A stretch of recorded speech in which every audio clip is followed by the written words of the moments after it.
Los saludo hoy,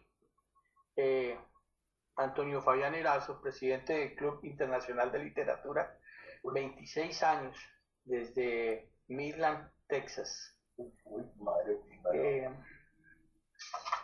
Nos reunimos nosotros y antes de empezar, pues tenemos que comentar de que quisiéramos decir unas palabras de respeto hacia nuestra fundadora del Club Internacional de Literatura en Español, la doctora Rina Toruño Hansi, quien falleció el pasado 17 de noviembre en Odessa, Texas.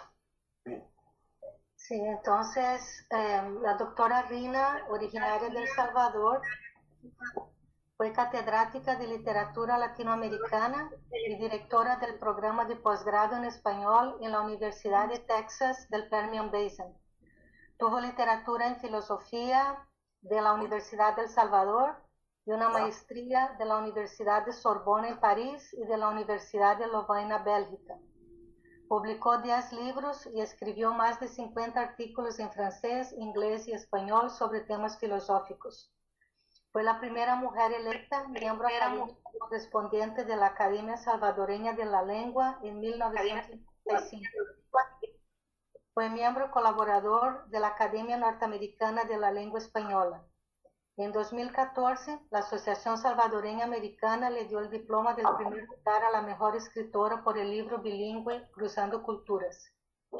Hace unos años fue creada una beca para estudiantes de Midland College en nombre de la doctora Toruño, y las personas interesadas en contribuir con la beca pueden contactar a Erin Richardson en Midland College. Para los que tuvimos la fortuna de compartir con la doctora Rina Toruño Hansi, aprendimos de su espiritualidad y de su forma incondicional de ayudar a sus alumnos y amigos. Ella nos ha dejado un legado con el Club Internacional de Literatura en Español y nos ha unido por el amor al idioma español. Si alguien quiere decir algo de su experiencia con la doctora, pues lo puedes decir antes de que Alejandro empiece o que Mariana hable sobre la biografía de Alejandro.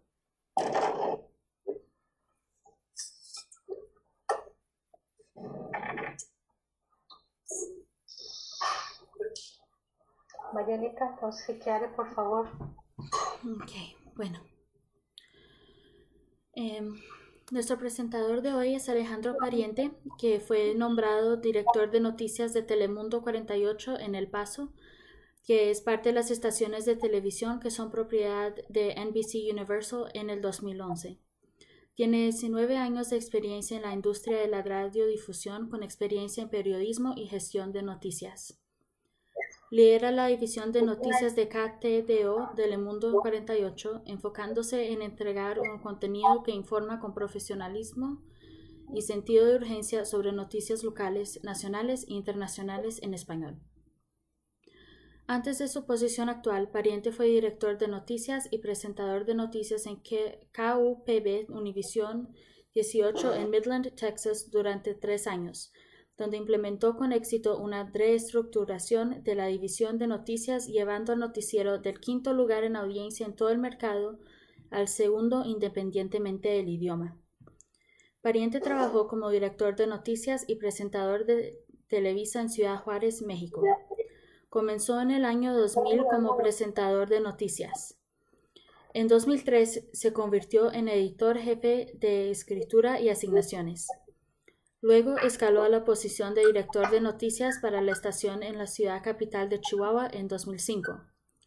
Ha entrevistado a políticos de alto nivel, incluyendo al presidente Vicente Fox durante un vuelo de la Ciudad de México a Chihuahua a bordo del avión presidencial.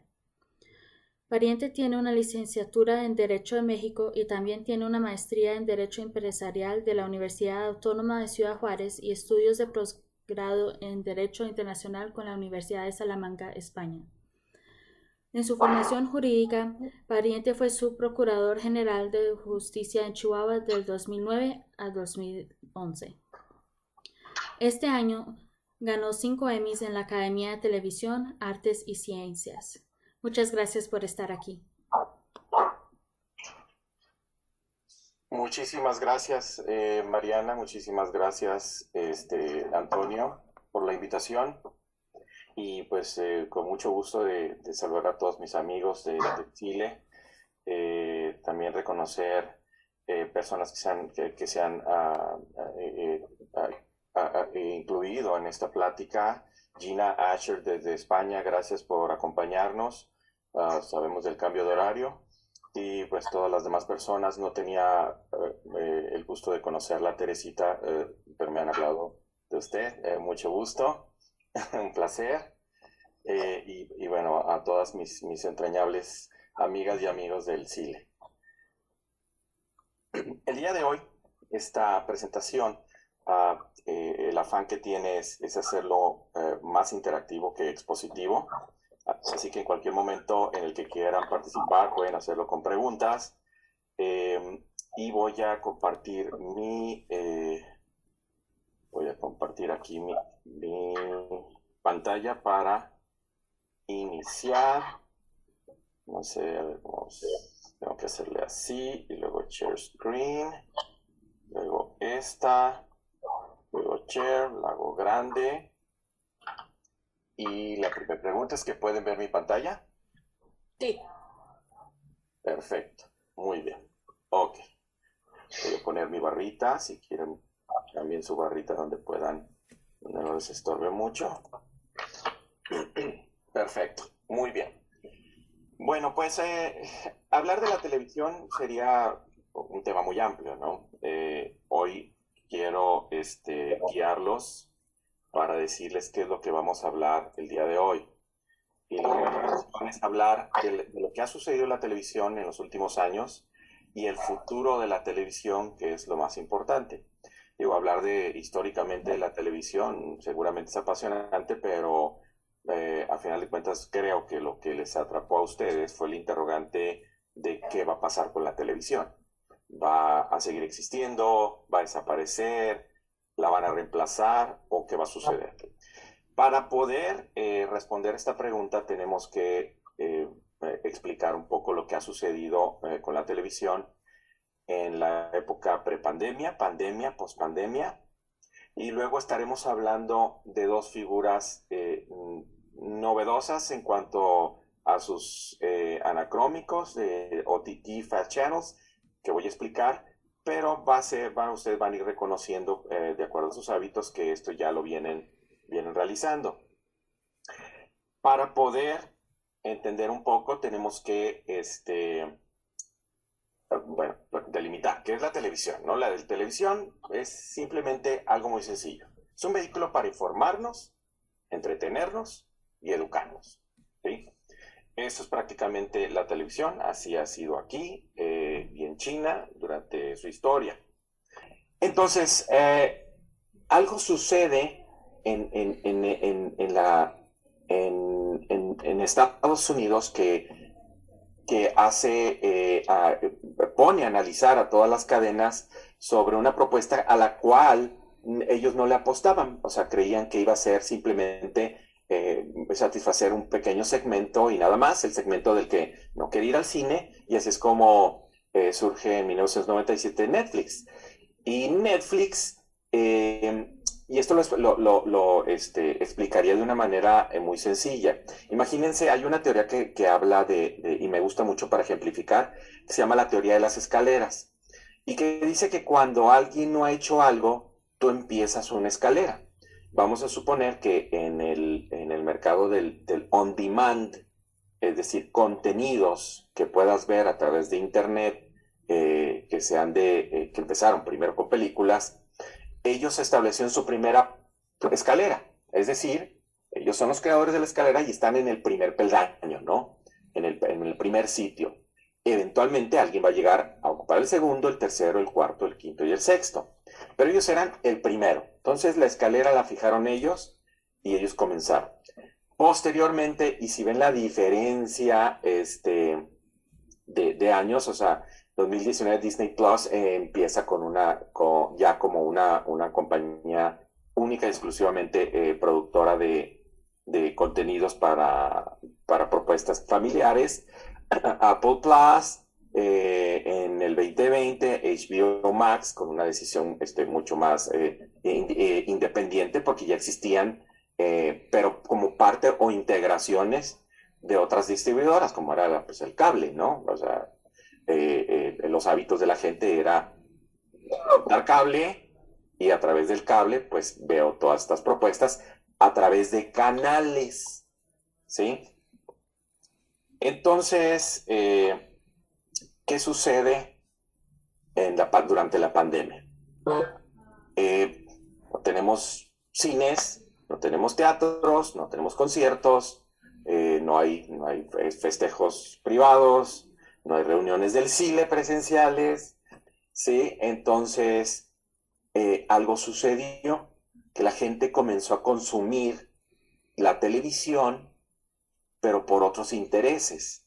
Y muchos de ellos eran, y hay estudios serios que lo han analizado, era como una manera antidepresiva, prácticamente. No era el porque vengo cansado del trabajo y quiero disfrutar una película o tal vez me gustaría ir al cine. No, ahora era necesito algo que me pueda dar un poco de aliento, ¿no? Estoy en un encierro y quiero escaparme de mis cuatro paredes y así fue como se fue empujando y fortaleciendo todo esto.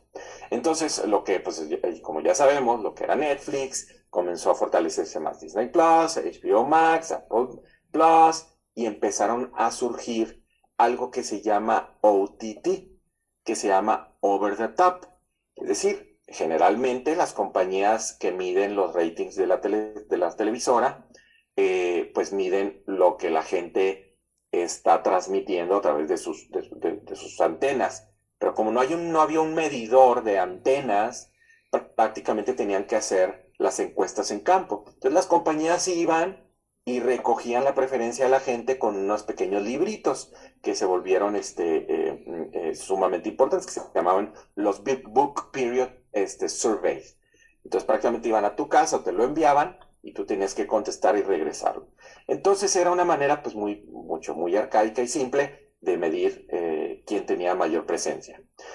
Entonces dijeron, vamos a empezar a tener aparatos en nuestras casas que nos ayuden a medir, pero a la vez que le proporcionen a la gente pues más una variedad de entretenimiento mucho mayor.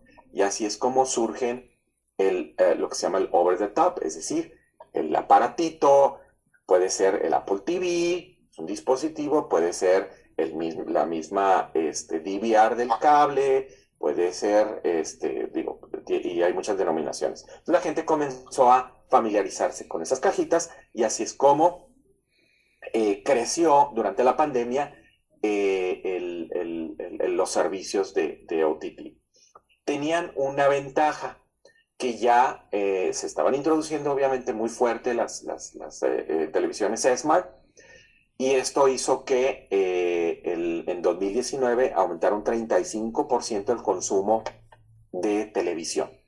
Y seguimos hablando del concepto de televisión porque lo vamos a entender como el lugar donde se centra la familia para poder consumir contenidos, independientemente de que fuera a través de esta cajita o fuera a través de una antena de conejo, como le llamamos comúnmente. Ya en el 2020, pues estamos hablando de un 48% de crecimiento. Entonces, hicieron reaccionar a todas las compañías de televisión y dijeron, la gente está consumiendo por aquí. Entonces, tenemos que desarrollar contenidos a través de OTT. Durante la pandemia, también hubo pues una batalla muy fuerte de lo lineal contra lo digital. Es decir, bueno, mis contenidos que yo veía a través de mi horario específico de consumo, mis hábitos, el noticiero de las 5, el noticiero de las 10, el de análisis de CNN, el de lo que sea, estaba compitiendo contra resúmenes o contenidos digitales. Entonces, empieza durante la pandemia también un aumento de consumo digital a través de los dispositivos como el iPhone, tablet, etcétera, ¿no? iPad. Y pero surge algo muy interesante, que a pesar de que existía pues ya una facilidad de poder ver las cosas en una tablet, crecieron los ratings de consumo de la televisión lineal, que es la que sale a través de una estación de televisión, como en la que yo trabajo, en una estación de Telemundo El Paso, a través de una señal que llega a las antenas de las personas en sus televisores, crece durante la pandemia 55%. Y la gente se preguntaría, bueno, esto es como una contradicción, que no estábamos viendo que la gente estaba consumiendo más en on the go, como decimos, con los dispositivos. ¿Cómo es que crece el consumo de televisión local?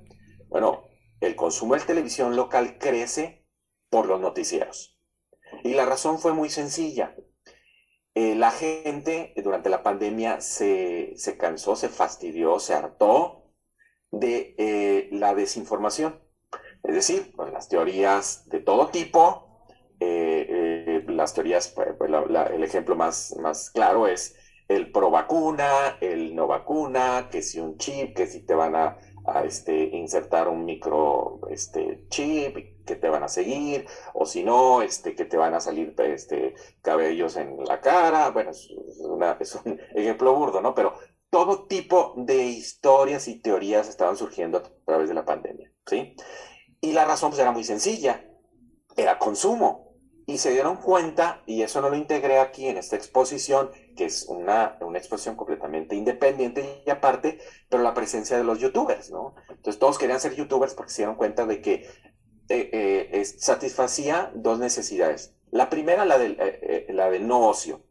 Porque si soy youtuber estoy haciendo algo y creo que mi vida es más valiosa en este encierro. Estoy colaborando, estoy ayudando al mundo a que sea más feliz. Esa era la premisa. Pero por otro lado estaba el que toma ventaja. Decir, me van a pagar por esto. Y si llego a 1 millón de hits, me van a empezar a pagar cada mes por lo que estoy subiendo. Y si soy constante, pues es un gran negocio, ¿no? Entonces la gente lo detectó y se dio cuenta de que no había mejor vehículo para consumir noticias validadas que las validan, que es la profesión periodística, ir y recoger los datos que están validados, que ya están investigados y que se presentan porque es lo que está ya verificado.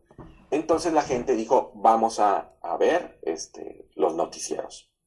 Esto independientemente, y hago, pues obviamente, abro un paréntesis de las tendencias que han tenido pues las televisoras en Estados Unidos. Hay televisoras más pro vacuna porque son un poquito más liberales, otras que son muy conservadoras, en fin.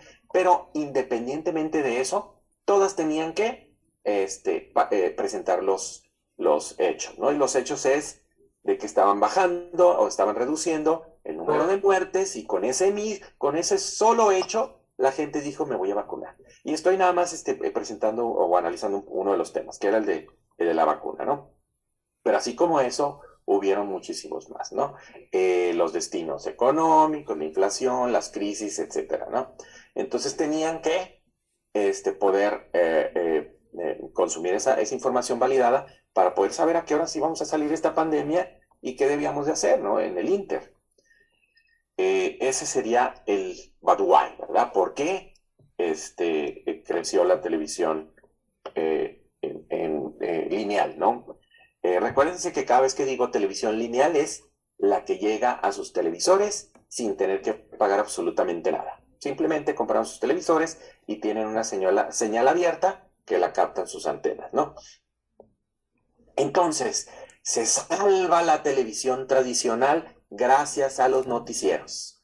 Ese fue obviamente un gran aplauso, todos lo celebramos, pero ya había crecido un hermano que apenas estábamos conociendo, y ese hermano se llamaba OTT, o sea, todo lo que nos estaban ofreciendo a través de las plataformas de cable, ¿no? De cable y otras, ¿no?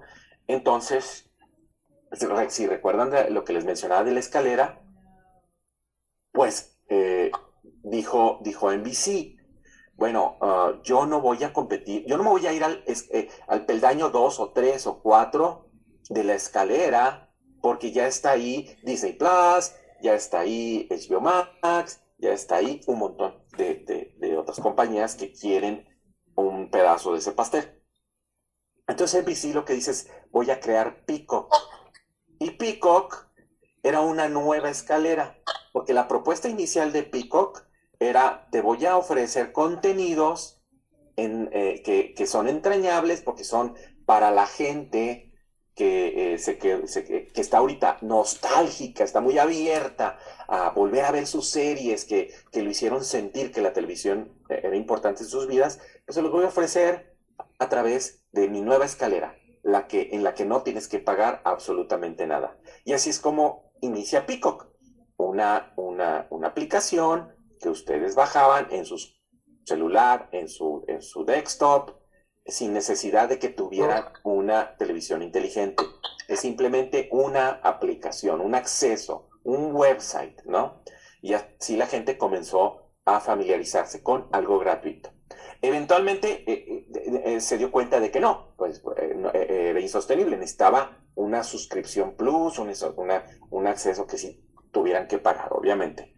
Pero al menos ya habían creado una segunda escalera. Entonces, 2019, pandemia, la gente consumiendo a través de su iPhone, su tablet, su desktop, sus contenidos. 2020, no, vamos a apostarle más a nuestros servicios que nos están proporcionando a través de las cajitas, ¿verdad? Y así Roku empieza siendo el líder, Amazon Fire ya tenía presencia, pero la gente desconocía, decía, esto es como para muy tech savvy, ¿no? Los que van a poner un stick y eso cómo funciona. La verdad, sí era complejo, ¿no? Pero ya con Roku enseñándoles, entonces dijeron, vamos a intentarlo. Y empieza Amazon Fire a tener mucha presencia, que es prácticamente Roku, Amazon Fire, Apple TV, es contenidos sin tener que utilizar la señal aire. Es decir, ¿para qué me espero a un cierto horario? Mejor lo consumo en el momento en que esté disponible.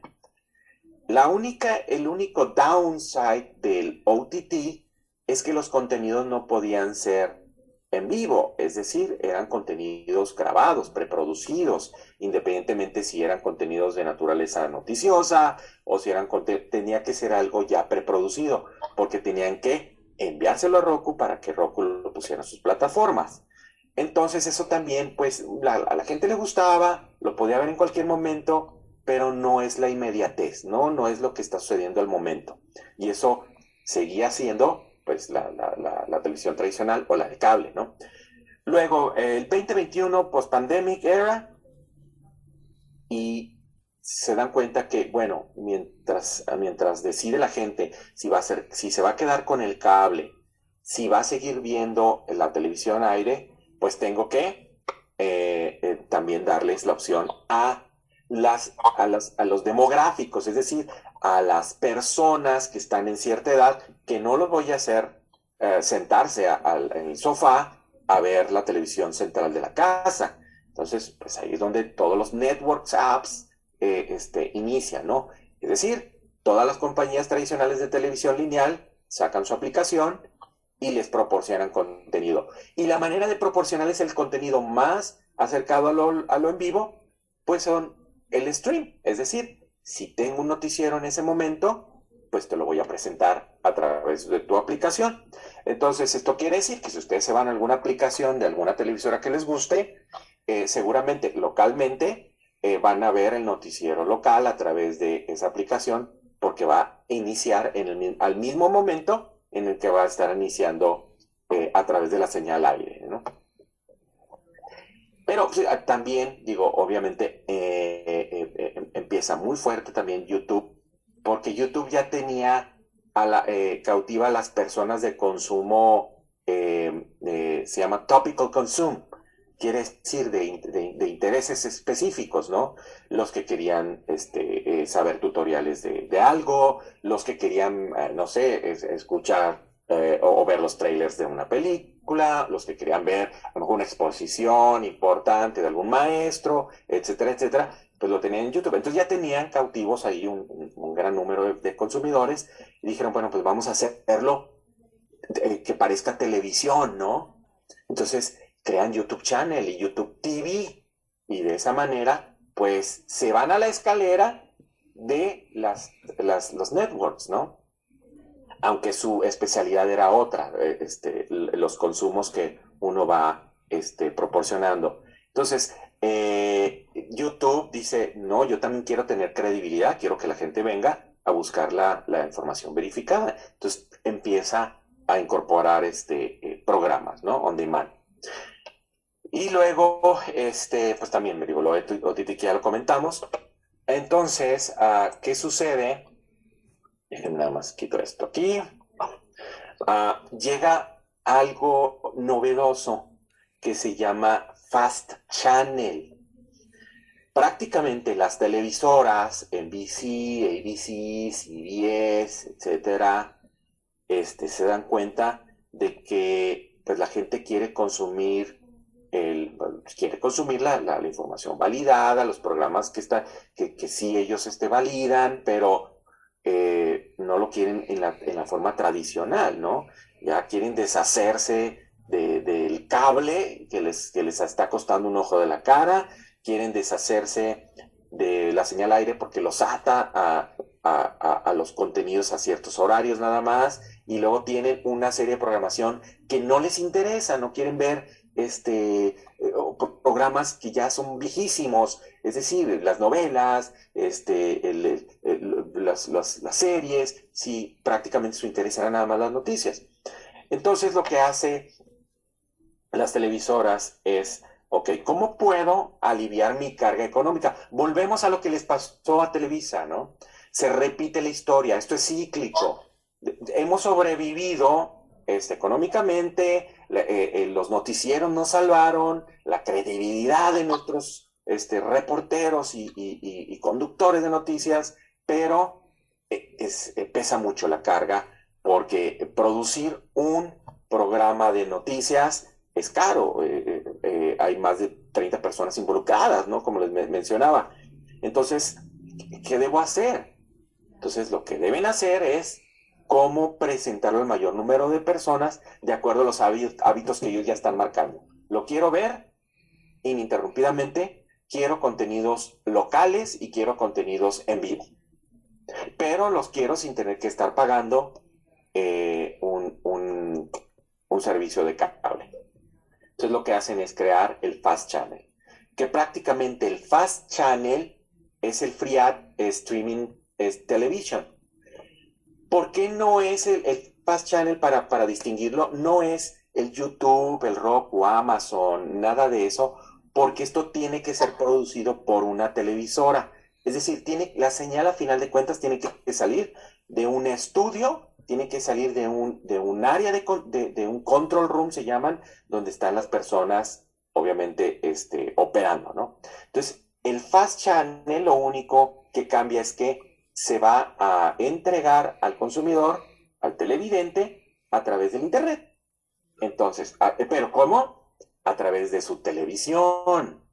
Ahí es donde volvemos a la tradición, a lo tradicional. Les vamos a ofrecer en la televisión canales. Si ustedes se dan cuenta cuando hemos comprado alguna televisión inteligente, vienen algunos canales que son en vivos, ¿sí? Pero nadie les hacía caso porque decías, ay, mira, aquí hay programas en vivo, hay entretenimiento y eso, y parece que la gente, es un canal, es como un canal, ¿no? Se llamaba el canal de Samsung, el canal de, no sé, Sony, el canal, etcétera. Ellos realmente hicieron su escalerita, muy pequeñita y endeble, pero hicieron su Fast Channel. Lo que pasa es que no representaban una marca de un network, representaban la marca de la televisión, pero le estaban dando contenidos a la gente. Entonces, ¿qué es lo que hace las cadenas de televisión? Dicen, no, yo quiero hacer eso, para que la gente sienta la televisión como le gusta, la misma experiencia, no estar viendo clips, estar viendo una transmisión ininterrumpida. Entonces el Fast Channel lo que busca es tener 24 horas de transmisión de contenidos y incluir la mayor parte de esos contenidos que sean en vivo. Les voy a poner un ejemplo de Fast Channel contra televisión tradicional. Si en estos momentos hay una explosión de, no sé, una noria de petróleo allá en Midland, seguramente las televisoras locales van a interrumpir la programación de la televisión tradicional y les van a decir, tenemos un reporte especial, acaba de ocurrir un accidente en una noria petrolera donde se reporta que hay tantas personas muertas o heridas. Hasta el momento no tenemos mucha información, pero ya vimos a las patrullas, ya vimos a los bomberos, ya vimos a las ambulancias, estaremos esperando la actualización, pero los dejamos con su programación de los Simpsons. Y la gente se queda con la información incompleta. Entonces, ¿qué va a suceder con Fast Channel? No, ¿por qué me van a forzar a ver una programación que ya está, valga la redundancia, programada con comerciales si yo quiero seguir viendo ese reporte? Entonces, lo que va a suceder es que ese reportero se va a quedar ahí e inmediatamente va a decir, interrumpiendo su programación, regrese con su programación, pero continuamos aquí en nuestra aplicación de Telemundo 48, etcétera, etcétera, bla, bla, bla. A ver, nos vamos a acercar y es una televisión más relajada. ¿Por qué? Porque independientemente de que la nota es muy estridente, es muy dramática, pero no hay mucha información. Entonces lo que va a hacer el reportero es acercarse, tratar de hablar con las personas. Entonces es como si ustedes tuvieran una ventana permanente a lo que está sucediendo, ¿no? Es parte como lo que hacen cadenas como CNN, están en un lugar y están hablando sobre el hecho, están viendo eso, están platicando, están analizándolo, pero sigue la toma en vivo, ¿no? Aquí sería tener el reportero en ese lugar y estar tratando de conseguir la información. Y está el conductor platicando, preguntándoles, etcétera, etcétera. Entonces es más interactivo y es más la sensación en vivo, ¿no? Pero a través de su televisión tradicional con un servicio de internet. Lo único que necesitan es internet para que puedan ver el Fast Channel, ¿no? Entonces, de esa manera, se va a perpetuar la tradición del consumo de noticias, de televisión, como lo ha sido el periódico. El periódico, ¿por qué no ha desaparecido? El periódico no ha desaparecido porque la explicación es tanto como no han desaparecido los libros impresos. Ni van a desaparecer los libros impresos, aunque tengamos la Kindle Fire o tengamos la otra tablet donde estamos consumiendo libros digitales, pero queremos el de la pasta, queremos la sensación, la experiencia, oler las páginas, ver la portada, el cuero, o sea, todo lo que crea la experiencia. Lo mismo sucede con la televisión.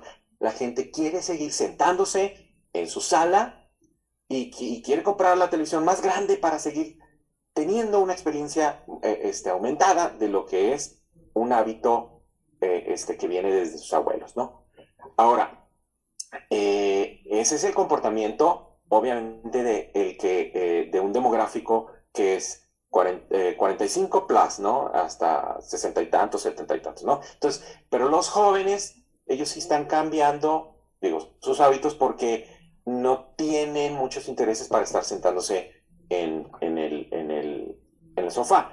Pero como tienen el Fast Channel, si quieren ellos, porque aquí vamos a los contenidos balanceados, por ejemplo, en el caso de noticias no solamente son el crimen, el accidente, el problema violento, etcétera, sino también ¿cómo se llama? La presentación del CILE, los niños que llevaron un regalo a las personas en el hospital, el elefante que dio a luz a la elefanta, entonces eso también les gusta a los jóvenes. Entonces ellos también van a tener acceso a entrar al Fast Channel y ver si realmente lo que está pasando les gusta, o seguir en su tablet y su iPhone. Ahora, pero ocurre algo interesante y es prácticamente una de las preguntas iniciales. Pero realmente la televisión tradicional, si no tengo con qué pagar el internet, ¿va a existir todavía? ¿Por cuánto tiempo y cuál es la razón? Bueno, pues la razón es de que la televisión sí va a continuar porque hay un factor muy interesante. Y ese factor no tiene que ver con la tecnología, la edad, sino por el fenómeno migratorio. El fenómeno migratorio es muy interesante. ¿Quiénes están emigrando de sus países? Los ricos, los que tienen dinero para vivir en sus países cómodamente. No, los que por una circunstancia se ven amenazados y prácticamente tienen muy poco. Por lo cual, pues su intención de venir a Estados Unidos es mejorar su calidad de vida y han visto desde sus países al youtuber que dice que es, ¿cómo se llama? El rufero, el que hace la construcción y demás, y ahorita tienen el dinero que ni siquiera el profesionista en Estados Unidos tiene. Entonces es el sueño americano, ¿no? Entonces vienen hacia aquí a Estados Unidos. Pero toda esa gente viene del consumo de televisión tradicional. Porque en sus casas nada más hay una televisión, porque en sus casas no hay un iPhone, porque en sus casas no tienen a lo mejor un teléfono, pero muy limitado, porque si lo utilizan con el Internet en sus países, el Internet es carísimo. Por lo tanto, ellos al llegar aquí van a querer consumir los contenidos gratuitos. Y el contenido gratuito va a seguir siendo la televisión abierta. Nada más necesitan su televisor, que tengan una antena, ¿sí? Ahora son unos cuadritos, antes teníamos que conectarnos a la antena aérea y en el techo. Ahora simplemente es conectar esa antenita y ya tienen televisión. Y van a estar consumiendo lo que ellos están acostumbrados. Entonces, eso es lo que está sucediendo con la migración. Ahora vemos una conquista muy interesante porque los hispanos que llegan están conviviendo con los que ya estaban. Acuérdense que, por ejemplo, las personas que ingresan a Estados Unidos son para que obtengan alguna visa o algún futuro, migratoriamente hablando, para regularizar su estatus, pues necesitan un patrocinador. Ese patrocinador ya tiene hábitos de consumo. Él a lo mejor ya está viendo Fast Channels, está viendo Roku, está viendo OTT, pero estos nuevos quieren también sus programas, ¿no? A los que están acostumbrados, ¿no? Entonces ahí los hábitos todavía están indecisos. Todavía no tenemos una estadística clara de decir qué tanto está consumiéndose, pero ya vemos una tendencia de que incluso el americano tradicional de consumo de noticias en inglés está viendo las series de Telemundo. ¿Y por qué razón? Pues porque se casó con una hispana. Y la hispana es predominante en el consumo de la televisión gratuita. Entonces le permite el control y le dice, vamos a ver lo que te gusta, ¿no? Eso estamos viéndolo mucho y se llama el household rating. Y el household rating nos está diciendo que se está hispanizando más. Entonces, ¿cuál es el futuro de la televisión? Yo lo explicaría o concluiría con lo siguiente. La televisión hispana va a continuar al menos 40 años más sin problemas, porque esa es la tendencia. Sigue la migración y ellos siguen consumiendo la televisión gratuita. ¿Quién tiene ahora sí que un reto? La televisión en inglés. ¿Sí? ¿Por qué? Porque tiene toda esta variedad y la gente en Estados Unidos tiene pues ya una gama muy amplia para poder decidir cómo va a consumir sus noticias o sus programas. Entonces, pues esa es la conclusión. El hispano efectivamente está conquistando Estados Unidos y no solamente en población, sino también en hábitos de consumo y eso me alegra mucho porque yo trabajo en la televisión, por lo tanto espero que tenga mi puesto por 40 años más. Con esto termino, muchísimas gracias y aquí como le hago stop sharing, vamos a stop share. Listo. ¿Preguntas?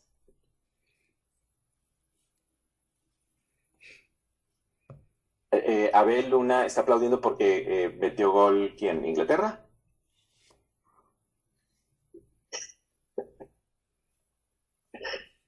Bueno, interpreto ¿cómo se llaman? Sus aplausos en silencio, porque creo que aquí estoy el único que tiene el No, audio. estábamos muteados. Ahí está. Muy Ah, bien, sí, sí. sí.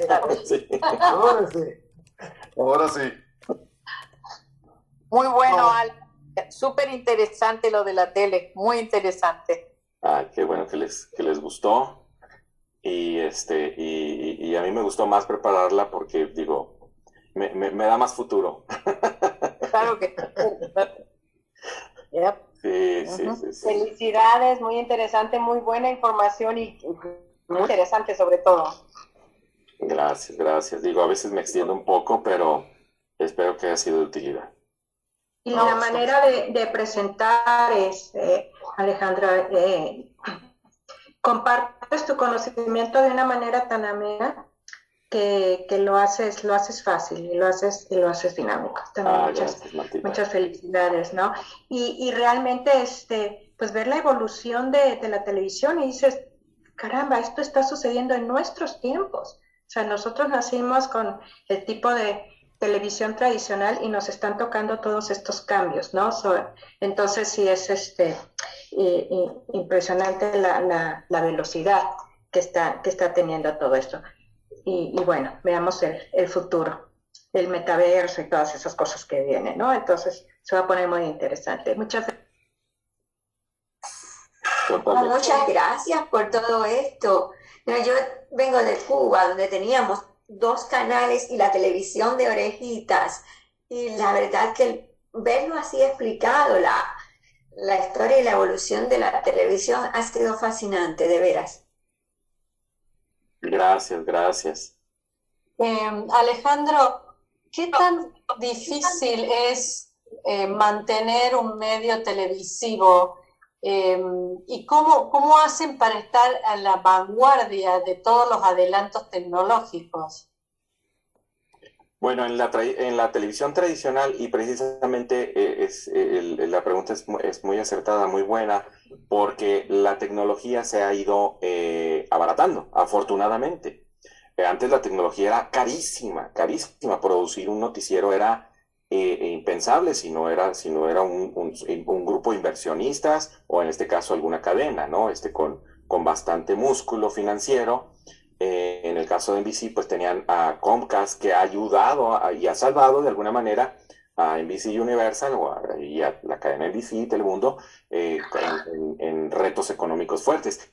Pero la tecnología era súper cara. Les voy a poner un ejemplo. Producir un noticiero, simplemente equipar a un equipo de reporteros era carísimo, ¿no? Una cámara del camarógrafo, valga la redundancia, con su cámara profesional, de las grandes, ¿verdad? Que uno ve que se ponen en el hombro y demás. Esas cámaras tenían un valor de 25 a 35 mil dólares. O sea, imagínate un tipo cargando una cámara de 25 mil dólares, ¿no? ¿Sí? Y no tienes un camarógrafo nada más, tienes 3 al menos o 4. El reportero, bueno, hubo una evolución, aquí nada más un paréntesis, en donde ellos se dieron cuenta de que el mejor storyteller es el que te reportea, te lo graba él mismo y te lo escribe y te lo edita, ¿sí? Es como el escritor, ¿no? El escritor tiene su idea, ¿no? El escritor tiene su pensamiento, no puede dejar que alguien lo influya, porque tiene que hacer todo hasta que tenga su borrador. No importa que al último el corrector de estilos pues le dé un poquito de sentido para tener más éxito al momento de ofrecerlo, ¿no? al lector. Pero prácticamente fue todo su producto, entonces no podría ser la mitad de uno y la mitad del otro. Entonces, hemos visto que ahora con el concepto de multimedia journalist, es decir, los chicos que si están estudiando periodismo, algunos de ustedes, Nieto y demás, pues él lo que él va a hacer, va a ir con una camarita de este tamaño. Esa camarita costó $3,000, su tripié costó 800, y es toda la inversión que tiene que hacer la televisora, pero esa persona va a poder hacer el trabajo de 2 personas. Entonces, eso ayuda a las televisoras a que sus finanzas sean mucho menos gravosas, pero es gracias a la tecnología, o sea, la tecnología nos está ayudando. Un reportero pudiera grabar con su iPhone, porque tiene muy buena calidad. Lo único que la gente sí notaría es que yo quiero un buen audio también. A veces el audio no es bueno, necesitas un micrófono especial, todavía no hay micrófonos tan especiales para poder hacer broadcasting, porque iPhone no quiere irse hacia esa avenida, el sustituir las herramientas profesionales. Él simplemente, los que quieren crear contenidos, pero pues para la televisión, pero para social media y todo eso, ¿no? Pero sí, la verdad es que no se puede producir si no hay un gran capital en el pasado. Ahora se han reducido. Y otro ejemplo es, imagínense la sala de controles donde alguien está cambiando de cámaras, el audio y demás. Eso implicaba 3 personas. La persona que estaba en el control del audio, la persona que le hacía play a las historias que ya se iba a presentar el conductor de noticias, el que está haciéndole así a los switches de la cámara, los 2 camarógrafos que están en el piso y una persona que está operando el teleprompter, ¿no? Que son el script del conductor. Entonces, estamos hablando de 5 personas más 2 en el estudio. Ahora ya todo es virtual. Una de las compañías que está muy agresiva en eso, en ese campo, es Amazon. Amazon Workspaces te brinda ya todo virtual.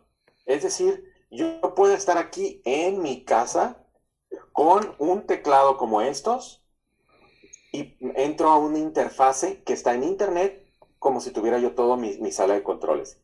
Ahí tengo mi audio que se va a autocontrolar, todo lo programo y yo puedo empezar un noticiero y todo sigue en mi guía y el conductor puede estar desde su casa con una iluminación, a lo mejor un fondo verde para ponerle alguna cosa virtual y tener un noticiero. Así de sencillo. Entonces, la tecnología te brinda la posibilidad de que siga la televisión, operando.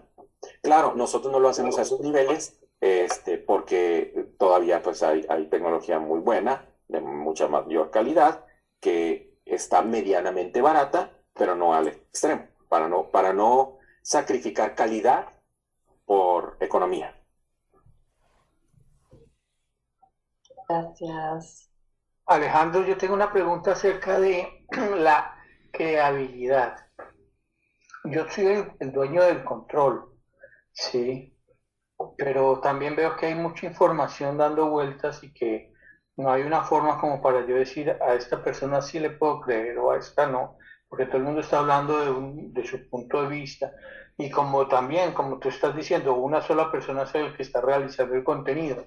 Entonces, ¿cómo puede uno, digamos, como receptor, poder analizar qué tipo de calidad o qué veracidad tiene esto? Porque otra persona puede decir, no, es que eso es fake news o sobre qué se está basando esta persona, qué principios o algo para yo poder por lo menos absorber lo que él me está dando.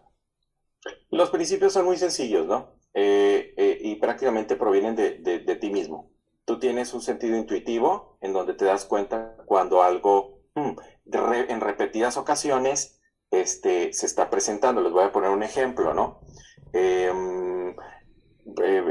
Noticia, de las principales, ¿no? En la mañana se está recuperando la economía, ¿no? La economía está recuperándose, se está viendo una gran confianza. Primera nota, ¿no? Segunda nota, la gasolina bajó. Muy buenas noticias para los estadounidenses, etcétera, etcétera, etcétera. Tercera noticia, liberaron a Brittany Griner, la basquetbolista que estuvo Entonces tú dices, bueno, ya son como que son 3 noticias y luego la parte final es, y todo gracias al presidente Biden, ¿sí? Entonces, ¿qué sucede? Que tú dices, bueno, ya fueron 3 o 4 noticias que las presentaron con un showcasing, ¿verdad? Así muy especial, como que muy pro gobierno, ¿no? Entonces tu intuición, tú dices, fue too much, se me hace que voy a ser más analítico y si repiten la misma fórmula mañana, a lo mejor voy a empezar a explorar otras opciones, a ver cómo lo presentan los demás. A lo mejor no te incomoda del todo, pero ya te deja un poquito de suspicacia, ¿no? Lo mismo si fuera al revés, ¿no? Aunque la economía dicen que está recuperándose, solamente van 2 semanas, y hay un experto y dice, no se puede decir que la economía está bien, nada más no ha pasado ni un mes desde que estábamos en el sótano con unas malas predicciones, ¿sí? Entonces también la gente va a ir viendo, ¿no? Es tu sentido común. Por eso, a final de cuentas, es la demostración del libre albedrío más, ahora sí que más libre, porque tú tienes el control, tú vas a decir no me gusta, sí me gusta, ¿no? Pero lo que sí es de que, acuérdate que tú ya tienes una preconcepción de lo que quieres consumir, ¿sí? De hecho, ya estás preprogramado. Tú ya estás listo para consumirlo a tu gusto. Esa es otra cosa que no es mi campo, ¿sí? Que ya tendríamos que ir con las personas que estudian los comportamientos, ¿verdad? De hábitos. Ha de ser súper interesante, estaría encantador tenerlos en una plática, pero ahí tú ya estás influenciado, ¿por qué? Por la plática que tuviste en la mañana, por el periódico que a lo mejor leíste, por el clip que viste en el Facebook, por los comentarios que hizo alguna persona que tú respetas mucho, porque alguno de nosotros te mandó un clip y te compartió y te dijo, mira lo que están haciendo en Perú, o sea, qué tremendo, y otro te dice, bravo, bravo. Entonces ya tienes demasiada información que si tú no te das a la tarea de investigar un poquito más, pues la vas a dar por hecha, ¿no? Entonces es muy difícil, por eso la gente dice, confío, porque si no es el 100%, al menos, o sea, el 70% de lo que ellos están diciendo está bien, ¿vale? O sea, prefiero aceptar esa realidad, esa información, a la que está en otras partes donde no están verificando, donde no hacen periodismo, ¿no? Muchísimas gracias. Es que vemos, digamos, que países que controlan completamente sus medios, como está pasando, digamos, ahorita en Rusia o China o cualquiera, ¿no? Claro, pero eso ya son, digo, extremos, ¿no? Estamos viendo, pues, dictadura, ¿no? O sea, sí, claro. Definitivamente no es así. Llegar a eso es cuando ya la libertad de expresión se ve coartada, ya estamos a otro nivel, ¿no? O sea, ya estamos mal, ¿no? Como país, ¿sí? La libertad de expresión es lo que no debería tocarse, e incomode, no incomode, ¿no? México es uno de los países, ¿no? O sea, ¿de qué sirve tener una conferencia del presidente todas las mañanas si no va a aceptar, por ejemplo, una crítica, ¿no? Entonces es complicado, ¿no? Es un complicado el tema. Pero ¿qué quieres ver en el noticiero? ¿Quieres ver que salga ese clip de lo que sucedió en la conferencia mañanera del presidente de México y cómo le increpó el reportero? O sea, ¿quieres ver eso? Al menos ya te lo presentaron, entonces tú ya sacas tu conclusión. Acuérdate que no se trata de normar criterios, es simplemente de que tú saques tu propia conclusión, de que la información sea útil para ti, tú digas, no, pobre AMLO, lo están haciendo garras, o sea, son injustos, o, oye, es que ahí no tiene salvación el presidente, le están increpando esto y ni siquiera dijo nada, ¿no? Es un ejemplo, ¿no? Pero necesitas la información, que alguien te la lleve, te la presente. Eso es lo que te hace ganar reyes. Sí, yo lo que veo es también se le cree casi ciegamente a lo que dice la televisión, y la verdad que no es así. O sea, uno tiene que tener el sentido crítico de poder juzgar qué es lo que está bien y está mal. Correcto, qué sé yo. La noticia puede ser supuestamente bajó la nafta, pero yo quiero saber por qué bajó la nafta y una serie de cosas más. Yo creo que bajó la nafta sin ninguna duda, porque lo veo, todo eso. Pero la noticia, aparte de bajó la nafta, tendría que ser un poquito más amplia para la gente que no cree, o que cree de una forma crítica, digamos, ¿cierto? Y eso es lo que falla en muchos noticieros, o sea, no me dicen el por qué. Por eso me parece que es muy importante la radio, porque la radio te permite a vos hablar por teléfono con cualquier tipo y preguntarle por qué bajó la nafta. y el tipo te va a contestar en tiempo real lo que está haciendo. En el noticiero ustedes no tienen la posibilidad de eso. ¿Verdad? Totalmente, ¿no? Y aparte el factor tiempo, ¿no? Un noticiero es media hora, entonces tienes que presentarles en media hora todas las noticias importantes y de todos los gustos, ¿sí? Porque alguien va a estar esperando la otra noticia un poquito más light de lo que sucedió en las escuelas o los camiones o la renovación del bono y cómo le va a afectar positivamente a su escuela, etcétera. Y al otro le va a interesar la noticia económica con la que comentas. Entonces, no va a tener en 2 minutos la posibilidad del reportero de explicar nada más que los hechos, presentárselos, y ahora sí, ¿qué sucede con el Fast Channel? Y ahí es lo interesante, que el Fast Channel pues va a ser continuo, entonces ahí sí va a haber oportunidad de ponerle el micrófono al tipo que está ahí y preguntarle, ¿no? La radio es algo aquí rápidamente un paréntesis, está bien interesante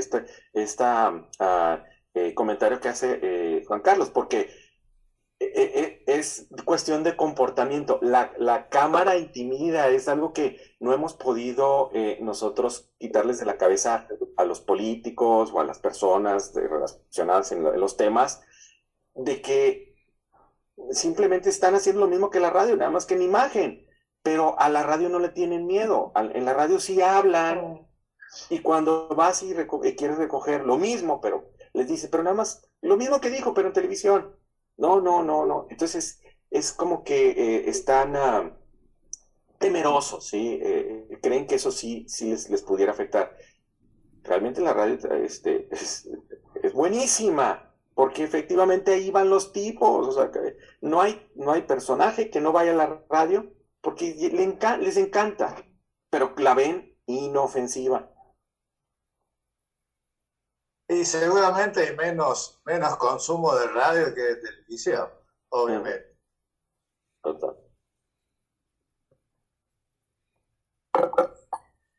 Oye, Alejandro, una pregunta sobre para el consumidor que quiera consumir ciertos canales únicamente, que no te vendan 100, que yo quiero nomás 20 porque es todo lo que voy a ver.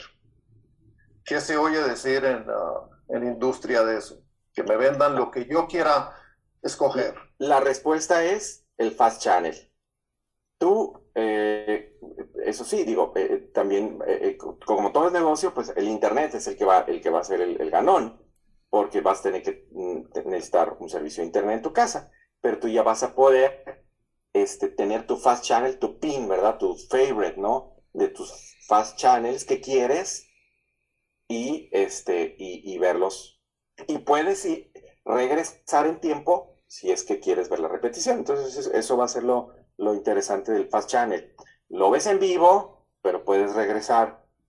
Ahora, eso va a ayudarte a romper el monopolio del de cable, ¿no? Porque el de cable te dice, tengo un paquete latino. Sí, pero ¿sabes qué? De ese paquete latino nada más me interesan 3 canales. Quiero del paquete latino esos 3 canales, pero del paquete anglo quiero 10 de estos otros. No porque me apellido pariente, no quiere decir que no quiera 10 de los... Entonces, ahí el problema, ¿no? Pero obviamente las compañías de cable, esos paquetes ya los tienen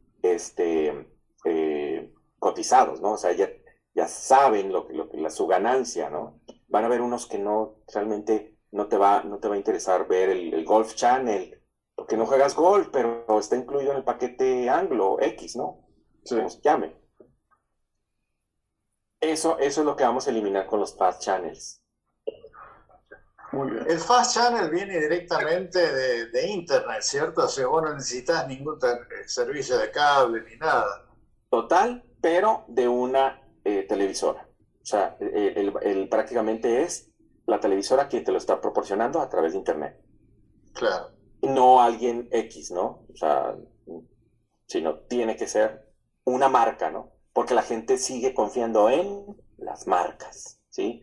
Ya tiene una marca identificada, ya sea CNN, NBC, ABC, la que sea, pero quieren seguir utilizando el contenido de esa marca. Entonces, lo único es que se extiende la cobertura, ya son coberturas más amplias, ya es no es nada más, digo, los 2 minutos del reportero, sino todo lo que se puede desarrollar en el momento en que están sucediendo las cosas, en cualquier momento. El Fast Channel también te ayuda a tener una verdadera cobertura del breaking news. Se está sucediendo, debe estar en el Fast Channel. Esa es la misión de nosotros como directores de noticias, que ahora sí, en el Fast Channel no hay de que es que no puedo interrumpir al programa X porque tiene comerciales y se va a afectar, digo, los comerciales que no van a pasar porque estamos en el breaking news. No, en el Fast Channel, por eso se llama Free Ad, streaming television. Aquí está el breaking news, preséntamelo y quédate. Yo sabré si le cambio o no, pero a lo mejor me quedo la media hora mientras veo qué está pasando en el incendio y cuántas personas pudieron sacar del edificio, ¿no? Esos canales por internet se bajan bajo una aplicación, Alejandro, ¿verdad? Correcto. De hecho, van a ser a través de sus mismas aplicaciones que ustedes tienen, hacia Roku, Amazon Fire, Apple TV. Entonces ellos van a tener ya los canales. Sí, porque mi hija las tiene. Esto obviamente es un proceso. Los que vamos un poquito más atrasados somos las estaciones en español. ¿Pero por qué estamos atrasados las estaciones en español? Porque no tenemos la necesidad inmediata, porque la gente sigue consumiendo más televisión tradicional, ¿sí? Pero las marcas en inglés, ellas sí ya están cada vez con más Fast Channels. Ahora, ¿qué necesitas para tener un Fast Channel? Pues una estación local. Entonces, entre más estaciones locales tengas, pues más Fast Channels puedes tener. Okay.